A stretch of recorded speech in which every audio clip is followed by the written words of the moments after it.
మాకెవడడ్డం వచ్చినా సపోర్ట్ చేయరేమయ్యా. కాబట్టి ఇవాళ మనమంతా కూడా ఒక నిర్ణయానికి రావాలి. అదేమిటంటే మాదిగ ఓటు మేము మాదిగొల్లమే వేసుకుంటామయ్యా. మీరు ఎవడన్నా కానీ మాకు అక్కర్లేదు, మా ఓటు మేమే వేసుకుంటాం. వేరే వాళ్ళు గెలుస్తారా? ఇక మీరు చెప్పండి, అప్పుడు ఎవరు గెలుస్తారా? మన ఓట్లు లేకుండా గెలుస్తారా?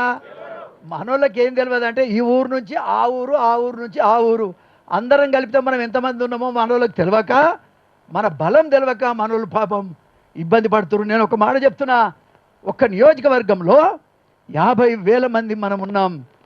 అయినా మనల్ని మభ్యపెట్టి పార్టీల పేరు మీద, ఇందిరాగాంధీ మంచిదే, రాహుల్ గాంధీ మంచోడే, అదేవిధంగా సోనియా గాంధీ మంచి ఆమెనే, ఒక్కొక్క ఇంట్లో 3 టికెట్లు ఇమ్మన్నారు వాళ్ళు.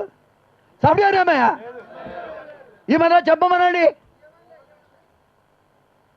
ఇక్కడుండే బద్మాసులు వల్ల వాళ్ళను సైతం మిస్గైడ్ చేసి ఒక్క వివేక్ ఇంట్లో 3 సీట్లు గవర్నమెంటే ఆయన ఇంట్లో ఉన్నది.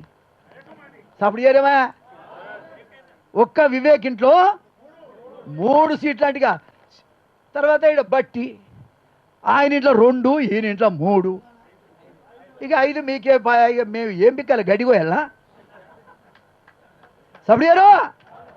ఏం చేయాలయా? అసలు మీకేమన్నా బుద్ధి ఉంటే మీరు నాయకులైతే మీరు ఒక్కసారన్నా, అయ్యో నేను ఆ రోజు ధర్నా చేసిన మనోళ్ళు ఎవరు కూడా బయటికి రాలే, 3 సీట్లు పార్లమెంట్ ఇవ్వకపోతే కూడా మనోళ్ళు ఎవరు బయటికి రాకపోతే నేను ధర్నా చేశా, ఏడ్చా. అరే నేను బతికుండగానే 30 ఏళ్ళు ఎమ్మెల్యే చేసిన, అయినా నాకు టికెట్ నాకు ఇయ్యరట. ఎవరికి ఇస్తారు? ఎందుకు ఇస్తారంటే పాలేరు గాళ్ళకి ఇస్తారు.